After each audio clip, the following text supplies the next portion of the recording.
My parents always treated me as the dumb one, while my sister, the Harvard golden child, was promised a Tesla and a $13 million mansion.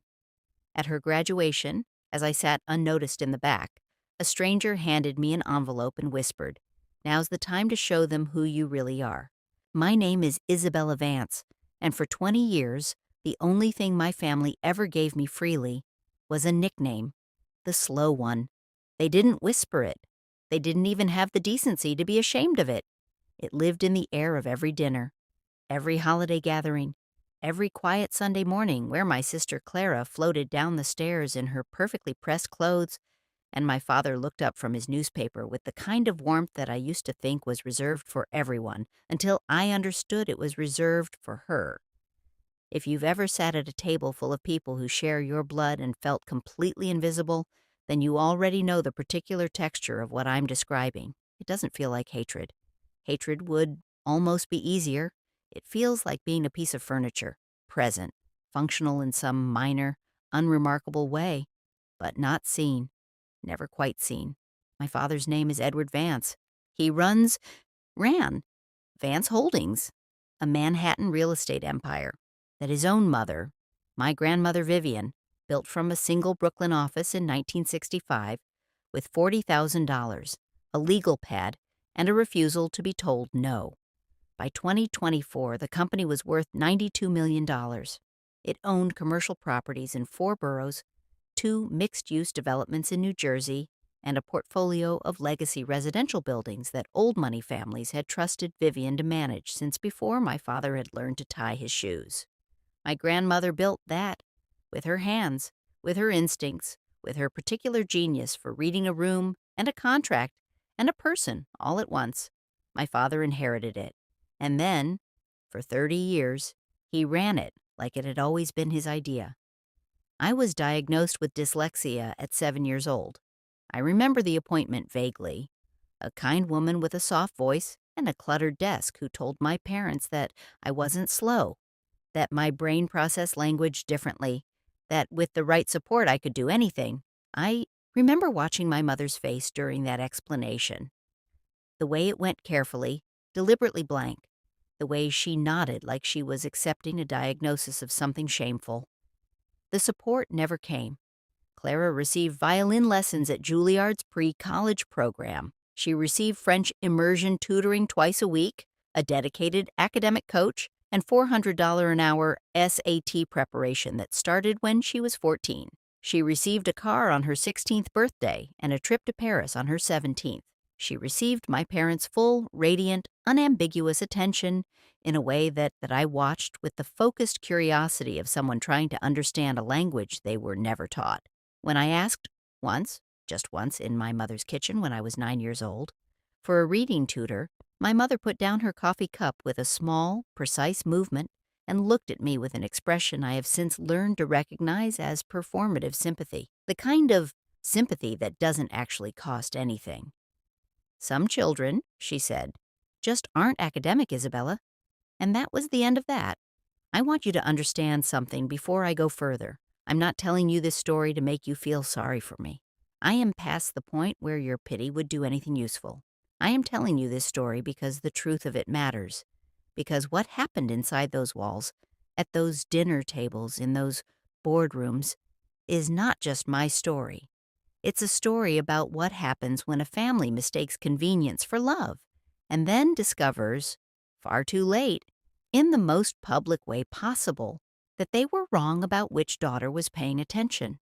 Christmas 2018, the Vance family Christmas, was always held at the main house in Greenwich. My parents' house was the kind of place that existed to impress people who didn't need to be there. All exposed timber and cathedral ceilings and a fireplace that burned real wood, so the smoke could drift out over the manicured lawn and signal prosperity to no one in particular. My grandmother came every year, smaller each time, her silver hair always perfect, her posture the kind that doesn't come from yoga, but from decades of sitting in rooms where you had to hold yourself together to be taken seriously. That year, Clara had received her Harvard Law acceptance 3 days before Christmas. The house had been decorated around it, practically. My mother had ordered a custom cake. My father had arranged for a photographer. Dinner was the performance it always was. The good china, the hired staff, the conversation that moved around achievements like water around stones. Clara glowed. She had always been good at glowing in ways that made other people feel the warmth was partly theirs. My father stood at the head of the table and raised his glass. He was 61 that year, still handsome in the way that wealthy men often are, not because of the money exactly, but because money affords you the sleep and the food and the absence of financial terror that keeps the body looking maintained. He talked about legacy. He talked about what the Vance name meant. He talked about Clara as though she were a monument he had personally erected. And then he looked at me. The pause that followed was not long. A second, maybe two. But I have replayed it so many times since then that it has stretched in my memory into something geological, a silence with layers, with sediment, with the fossilized remains of every moment that had come before it. And Isabella, my father said, with the particular cadence of someone reaching for something and finding the shelf empty, is also here. Laughter, not cruel laughter, exactly. The worst kinds of cruelty never announce themselves as cruelty. It was the laughter of people who were a little drunk and a little warm, and who had simply, collectively, decided that I was the kind of person it was acceptable to laugh at. The hired staff kept their eyes carefully downward. Clara smiled in a way that didn't quite reach her eyes, and I have thought about that smile many times since, whether it was discomfort or complicity, and whether it matters now. Under the table, Grandma Vivian's hand found mine. She didn't look at me when she did it. She kept her eyes on my father with an expression I can only describe as the face of someone who has made a decision. Her hand was small and dry and very steady, and she held mine the way you hold something you are promising to keep safe. That squeeze was not comfort. It was a contract. I just didn't know it yet. Every Sunday, I took the 7 train to the Upper West Side. Vivian's apartment was on the 6th floor of a pre-war building on West 86th, the kind of apartment that accumulates meaning over decades. Bookshelves that had reorganized themselves around a life, art that meant something personal rather than something expensive, a kitchen, at Words. What she did instead was hand me a book and point it at Words. What she did instead was hand me documents, leases, partnership agreements, structural reports, financial summaries. She would sit across from me at her kitchen table with her own tea and say, "Tell me what's happening in this document." Not what does it say, what's happening. And I would look at the shapes of the numbers and the architecture of the clauses, and I would start to describe what I saw, haltingly at first, then with more confidence. And she would listen in the way that only people who genuinely respect you can listen, like what you're saying might actually teach them something. "Your father reads to dominate," she told me once, on a Tuesday afternoon when the light was doing something particular across her parquet floors. She was 81, and her hands had started to tremble, slightly, but her voice never did. "He reads contracts looking for the place where he wins. You read to understand. That is a different skill, Isabella. It is a rarer one." I didn't know what to do with that then. I wrote it in the back of a notebook and read it back to myself so many times that I eventually memorized it without trying. Before the last year of her life, when her health was declining in the way that health declines in people who have held themselves together through sheer will for too long, she brought out a mahogany box. Dark wood, brass corners, the kind of thing that people keep in the backs of closets and only bring out when the moment requires it. She set it on the table between us and put both hands flat on its surface and looked at me with the expression I had come to recognize as her version of seriousness, which was not grave exactly, but very, very still. "When he shows you who he is," she said, "you'll know what to do." She didn't explain further. She never explained things further. She had a way of trusting that the right person would understand in their own time. I took the box home to my apartment in Queens and put it on my own shelf and tried not to think about what it meant. 18 months later, she was gone. A Tuesday morning in October, in the hospital room she had moved to 6 weeks earlier. I was the only family member there. My father was in a meeting. My mother was at a charity luncheon. Clara was in her second year at Harvard Law. I sat with her until the end. Her last coherent thing to me was not a word. She looked at me, and I know how this sounds. I know how sentimental it sounds, but I'm telling you it happened, and it happened exactly this way. She looked at me the way you look at someone you trust absolutely, and she closed her eyes. I held her hand until it was over. Then I took the train back to Queens, and I put the box on the kitchen table, and I did not open it, not yet. I graduated from a state university in upstate New York with a degree in business administration and a 3.4 GPA that I had earned through a combination of recorded lectures, extended test time, and a sheer bloody-minded refusal to let the way my brain processed text be the thing that stopped me. I had paid for school with student loans and a part-time job at a hotel front desk, and in my last year, a grant from a small dyslexia advocacy foundation that I had applied to 17 times before I was accepted. I joined Vance Holdings in 2021. My salary was $42,000 a year. My title was Administrative Coordinator. I worked in the fourth floor copy room and the records management department and, occasionally, as overflow support for the executive assistants on the 38th floor when things were particularly busy. Clara, who had graduated Harvard Law by then and been brought in as chief legal counsel, earned $280,000 annually plus bonuses. She had an office with floor-to-ceiling windows and a view of the Hudson. I didn't mind the copy room. I want to be honest about that. I wasn't performing martyrdom by staying there. The copy room was actually where I learned the most, because documents don't lie in the way that people do, and the documents that moved through the fourth floor of Vance Holdings told me everything about how the company actually worked, where the vulnerabilities were, which relationships were strained, which contracts were overextended, which properties were quietly underperforming against their reported numbers. I read everything. I cross-referenced everything. I kept my own notes in a system I had developed over years of learning to work with my brain rather than against it. Color-coded, pattern-based, built around structure rather than sequential text.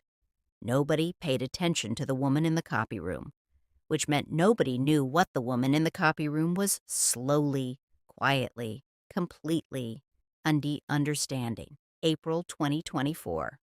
I arrived at work on a Wednesday morning to find an HR email in my inbox informing me that my position had been eliminated as part of a departmental restructuring. The email was 3 sentences long. It included a link to a severance agreement and the name of an HR contact I should reach out to at my earliest convenience. I sat with it for a moment, read it twice. Then I walked to the kitchen on the fourth floor to get coffee, and as I was passing the conference room adjacent to my father's office on my way back, I heard him through the door. His voice was the particular tone it takes on when he thinks he's being decisive, and everyone in the room agrees with him. "We can't have her here when Clara takes over," he said. "It looks messy. It creates confusion. It gives people the wrong idea about family dynamics. The position doesn't need to be filled. She can be moved out quietly." I kept walking. I sipped my coffee. I sat down at my desk in the copy room and I opened my laptop and I wrote one word in a document that I'd kept for 3 years. The document where I tracked the things that mattered. Enough. Then I went home that night and I took the mahogany box off the shelf. The next evening was Clara's graduation gala. My father had rented out a ballroom at the plaza, a real ballroom, the kind with the gold ceiling and the crystal chandeliers that turn the light into something almost liquid. 350 guests. The partners my father had cultivated over 30 years. The board members. The old money families whose properties Vivian had managed and whose children now had children of their own. Politicians. Journalists. The kind of room that announces its own importance before anyone has said a word. I wore a navy dress that I had owned for 4 years. I was seated at table 27, which was near the service entrance and adjacent to the bar. My mother had arranged the seating. I sat there, and I watched my father stand at the front of the room with a microphone and speak about legacy for 11 minutes. I counted. He talked about what the Vance name meant, about what it was built on, about what it deserved to become. He talked about Clara the way he had been talking about Clara my entire life, as though she were the answer to a question he had been asking for decades. He announced, to a standing ovation from a room of people who would have applauded anything he said with enough conviction that Clara would be formally named heir to the Vance Holdings leadership structure, that the transition would begin immediately, that this was the future of everything Vivian had built. He didn't look at table 27 once. I was eating the fish course when the man sat down in the empty seat beside me. Silver-haired, early 60s, a navy suit with a pocket square that had been folded with the specific neatness of someone who had been folding pocket squares for 40 years. He had kind eyes and the bearing of someone accustomed to delivering news that changes things. "Ms. Vance," he said, "my name is Daniel Mercer. I was your grandmother's attorney for 31 years. I put down my fork. He set a sealed envelope on the table between us, slim and cream-colored, with my name on the front in Vivian's handwriting. That precise, unhurried cursive, she had the kind of penmanship that people don't develop anymore. "Your grandmother was very specific about the timing of this," he said. "Her instructions were to deliver it to you on the occasion of your father publicly naming your sister as his heir." He paused, and something moved behind his eyes that was not quite sympathy and not quite admiration, but somewhere between the two. She knew he would. I looked at the envelope for a moment. The room was applauding again behind me. "What's in it?" I asked. "Your grandmother's actual will," he said. "The one she executed in USN 2019, after the version your father believes exists was filed." I picked up the envelope. "There are time conditions," he added. "Please read it tonight, all of it." That is how a room with 350 people in it can suddenly become completely silent around you, even when nothing has stopped. The sound keeps going, the applause, the music that had started, the clink of glasses, my father laughing at something someone said near the front. All of it keeps going. But there is a stillness that finds you in the middle of noise sometimes when something has shifted so significantly that your nervous system needs a moment to catch up. I finished my dinner. I thanked Daniel Mercer. And then I went home to Queens, and I opened the box. The mahogany box held 3 things. The first was a document in a protective sleeve, the original 1965 partnership agreement that had established the legal structure of what would become Vance Holdings. 2 parties listed: Vivian, Ann Vance, and a man named Robert Harwick, who had been Vivian's attorney and silent partner in the company's earliest years before buying out his stake in 1971.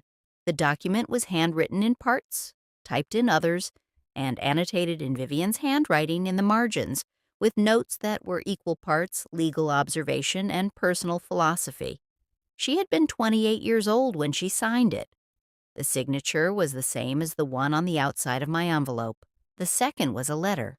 2 pages, handwritten, the paper slightly yellowed at the edges, but the ink still clear.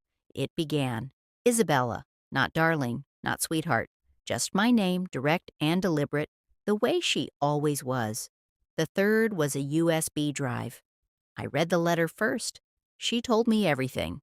In 2018, the same Christmas where my father had given his toast and the table had laughed, he had begun a parallel legal process to restructure Vivian's voting share in Vance Holdings.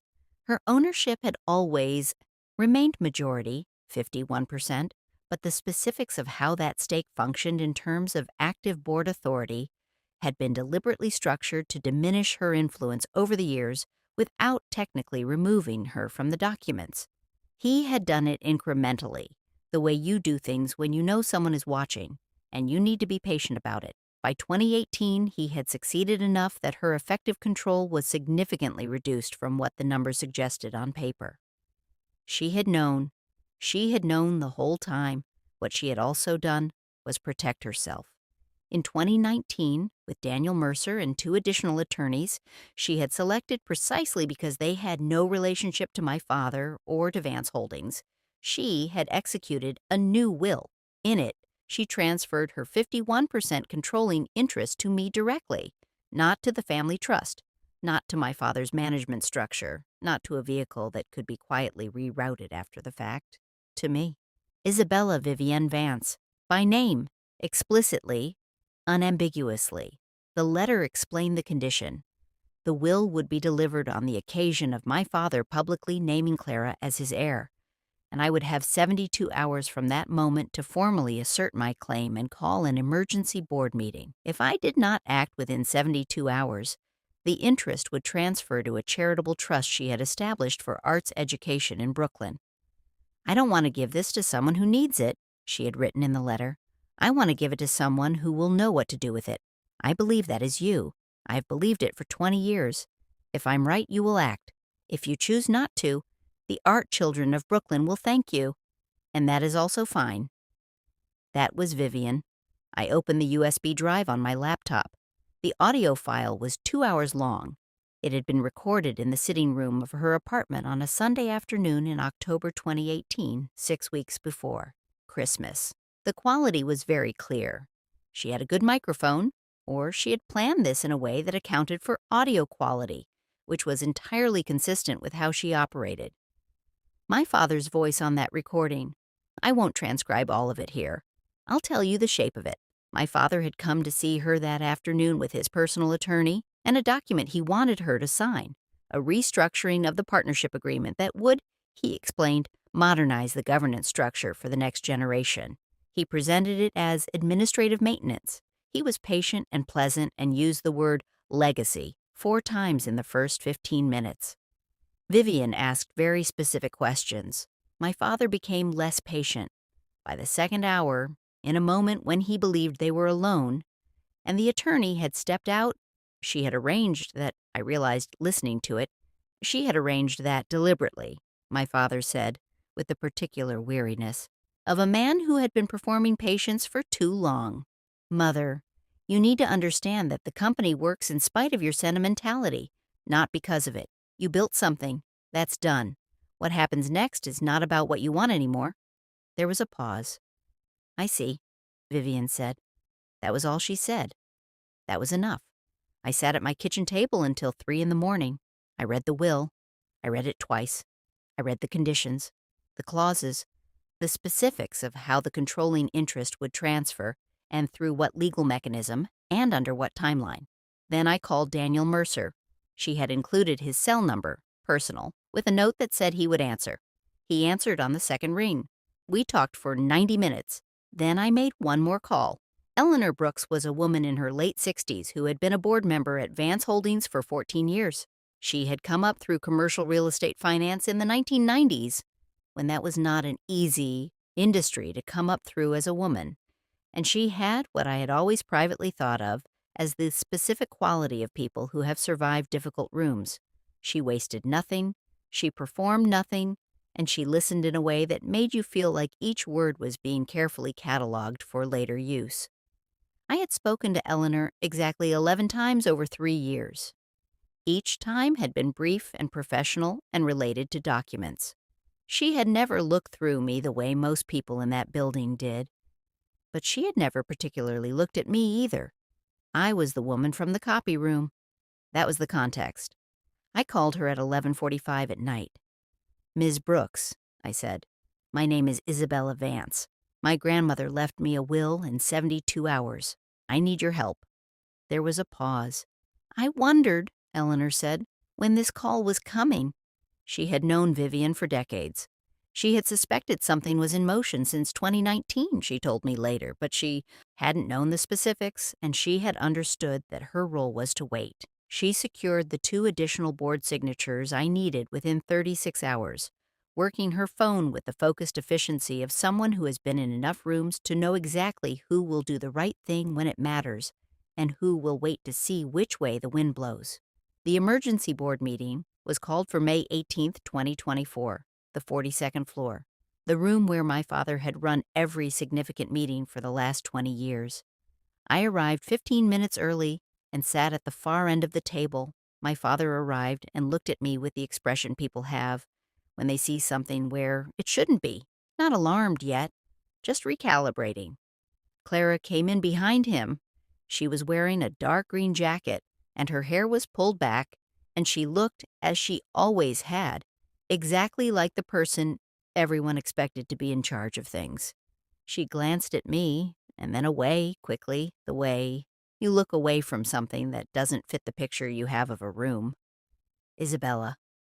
My father's voice was the controlled one, the one he used in situations he expected to be briefly inconvenient. I wasn't aware you'd been invited. I called the meeting, I said. The room arranged itself. 9 board members, 2 legal counsels, Daniel Mercer on my side of the table. My father sat at the head, Clara beside him, both of them doing the particular kind of waiting that powerful people do when they're certain the situation will resolve itself in their favor momentarily.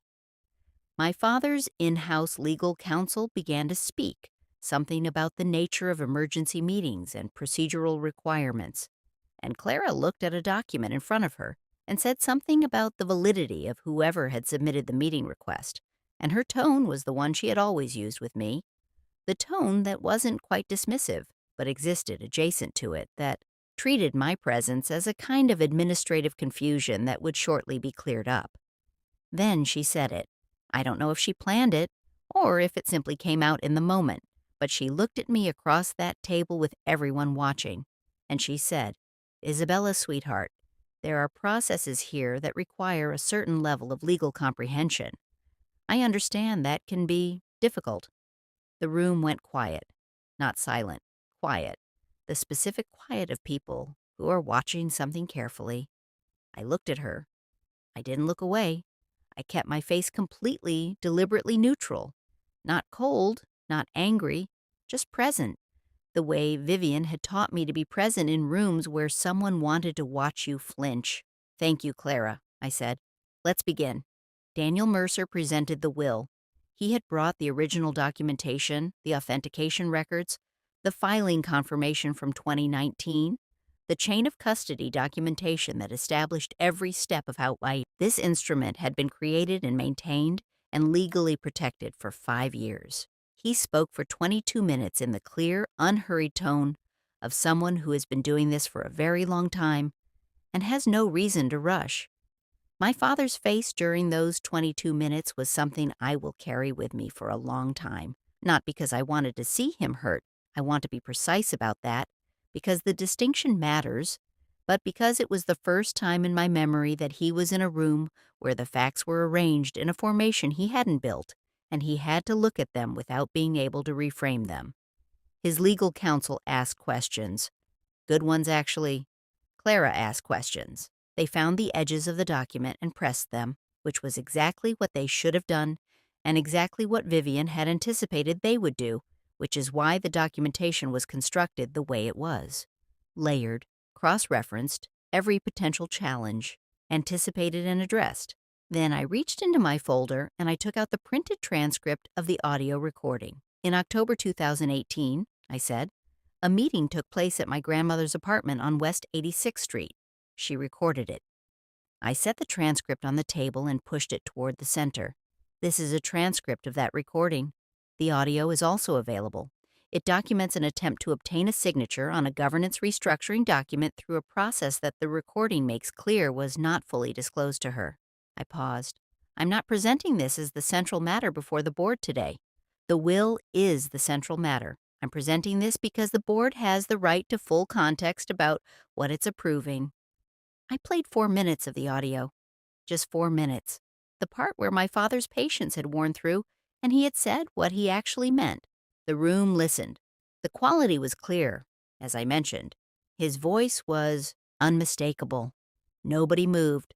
Then Daniel Mercer concluded, effective immediately, under the terms of Vivian Vance's 2019 will and the legal mechanisms she had put in place to ensure its execution, Isabella Vivian Vance held 51% controlling interest in Vance Holdings. The board was legally required to acknowledge this. The question before them was what to do next.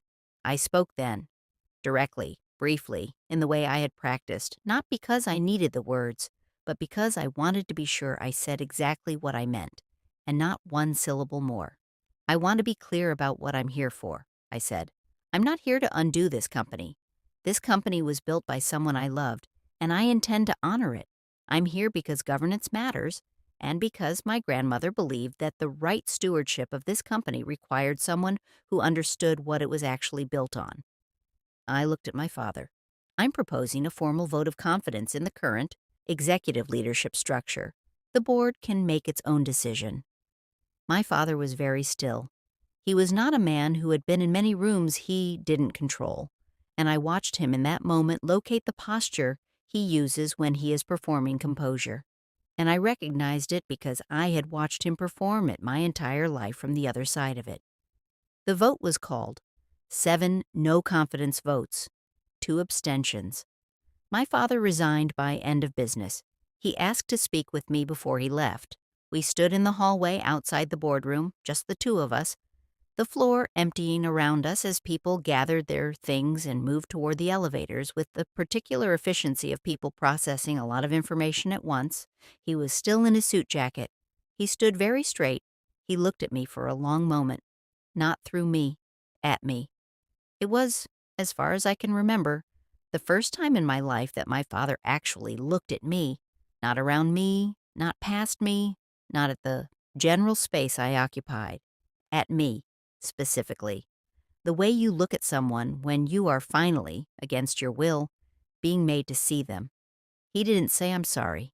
I don't think he was capable of that, in that moment, or perhaps ever, and I find I don't need it the way I might have once. What he said was, "Your grandmother was right about you." That was all. He walked to the elevator. I stood in the hallway of the 42nd floor of Vance Holdings, the company my grandmother had built with $40,000 and a refusal to be told no, and I breathed. The story hit the business press within 48 hours. Founder's granddaughter takes control after secret will surfaces. That was the Financial Times version. The New York Post was more colorful. Bloomberg ran a long piece about the governance implications and the mechanics of the will's construction that was actually quite good, and that Vivian would have appreciated. My phone existed in a different register after that. People who had looked through me for 3 years suddenly recalled having had interesting conversations with me. Investment partners called to reaffirm their commitment to the company's direction. Employees who had never learned my name sent emails that were warm and slightly nervous in equal measure. The board offered me a formal role, Director of Strategic Development. I thought about it for 2 days, walked around Brooklyn in the evenings, and thought about what I actually wanted from this, which was a question I had not had enough practice asking about my own life. Then I accepted, because the answer was that I wanted to build something, and this was where the building was. My mother called 3 days after the meeting. She asked if we could have lunch. I said yes, because I was curious. We met at a restaurant in Midtown that she chose, neutral, tasteful, the kind of place designed to indicate good faith without the vulnerability of something personal. She ordered sparkling water and held the menu for a long time without looking at it. She apologized. I want to give her that. She did actually apologize, in the way that people apologize when they are genuinely uncertain whether they are apologizing from guilt or from a new fear of consequences, and they can't quite fully separate the two. She said she had been wrong to dismiss me. She said she had believed what was easier to believe about me, because it had required less from her. She cried a little, carefully, in the way she did everything. I listened. I was honest with her. I told her that I didn't need her to have been perfect, but that I had needed her to have tried harder, and she hadn't, and that the space between those two things was something I was still working out what to do with. We didn't resolve everything over lunch. We were never going to, but we also didn't pretend it hadn't happened, which was more than we had managed before. Clara was harder. We met Central Park on a Saturday in August, on a bench near the conservatory garden. She came alone, no jacket, even though the morning was cool, and she looked, I don't know how to say this exactly, except to say she looked like someone who had been doing a lot of thinking and hadn't particularly enjoyed where it had taken her. She told me about the pressure, about what it had been like to be the one they chose, the one they poured everything into, the one who had been told from birth that she was the answer to something. She said it like a confession, which I think it was. She said that being the golden child was its own kind of cage, that she had spent her whole life performing competence and certainty and direction because she had learned early that her value to our parents was conditional on her continuation of a particular story. I listened to that too. I told her that I understood more of it than she might think, that we had both been shaped by the same family, and the same silences and the same story, just from different positions within it. I told her I didn't want to be her enemy. I also told her I wasn't going to pretend that what had happened hadn't happened, that the years of dismissal and diminishment had not mattered, because they had, and I'd earned the right to say so without softening it. She didn't argue with that. She just nodded. We sat there for a while without talking, which was, in its own way, the most honest conversation we had ever had. 6 months after the board meeting, I moved into an apartment in Brooklyn Heights. Not a grand apartment, a good one, the right size, with a kitchen I could cook in and windows that faced east so the mornings had something to offer. My salary was $185,000 plus dividends. I paid my student loans in full on a Tuesday morning in November and sat with that for about an hour, just sat with it, because I had been carrying those numbers since I was 22 and they had been a particular weight and now they weren't. I hung Vivian's portrait on the wall in my living room. Not a formal portrait, a photograph, actually from 1972, taken in the lobby of the first building Vance Holdings had ever acquired outright. She was 35, wearing a belted coat, looking at something outside the frame with an expression that was equal parts amusement and certainty. She looks like someone who knows something you don't. I launched the Sustainable Development Division at Vance Holdings in January 2025. It focuses on retrofitting legacy properties with energy efficiency upgrades and restructuring long-term tenant agreements in ways that balance profitability with something more like responsibility. It is slower work than the acquisitions my father preferred. It requires a different kind of attention. I find I'm very good at it. My father calls occasionally now. Polite conversations, brief, the careful exchanges of people who are related and who have permanently redefined the terms of their relationship without quite acknowledging that they have done so. He doesn't ask for anything. I don't offer more than I have. It is a kind of peace that isn't warm, but is perhaps honest. Clara is in therapy. She told me that herself, without my asking, during a call in December. She said it like she was testing whether I would react badly to it, and when I didn't, she seemed to exhale. I hope it is helping her. I think it probably is. My mother is trying, in the way that my mother tries things, with a certain effort and a certain distance between the effort and the feeling behind it. I think that is probably the best she can do, and I have stopped waiting for more than that, which is its own kind of relief. If you've ever been the one they underestimated, you know what I'm about to say. Not the performance of being underestimated, not the social media version where the comeback is clean and the villain gets what they deserve in a tidy arc. The real version. The version where you are sitting in a copy room for 3 years reading documents that nobody thinks you can understand, where you go home to a one-bedroom apartment in Queens and eat dinner alone and think about whether you are, in fact, the thing they have decided you are. The version where the doubt doesn't stay external, where it moves in and sets up furniture, and you have to keep asking it to leave. The truth is that I was never slow. I processed information differently, and I was never given the tools to bridge that difference, and so I built my own. That took longer. It looked different. From certain angles, by certain people, it could be mistaken for limitation. Vivian didn't mistake it for limitation. She saw exactly what it was, which was a different kind of intelligence, patient, structural, pattern-based, attuned to what things actually are, rather than how they are being presented. She spent 20 years preparing a transfer of power that accounted for every possible complication, every legal challenge, every human variable. She did it with precision and with love, and with an absolutely unsentimental confidence in the person she was doing it for. She did not rescue me. Rescue would have required me to be helpless, which I was not. She equipped me. She gave me the documents and the patience, and finally the instrument. The inheritance was not the 51%. I want you to understand that clearly because it is the most important thing I will tell you. The 51% was the legal mechanism. The inheritance was something she had been giving me every Sunday for 15 years. The capacity to read a room, to read a system, to understand what is actually happening underneath what is being performed. The inheritance was the knowledge that the person who is paying attention is not always the loudest person in the room. and that the person who is paying attention is often, in the end, the most dangerous one to underestimate.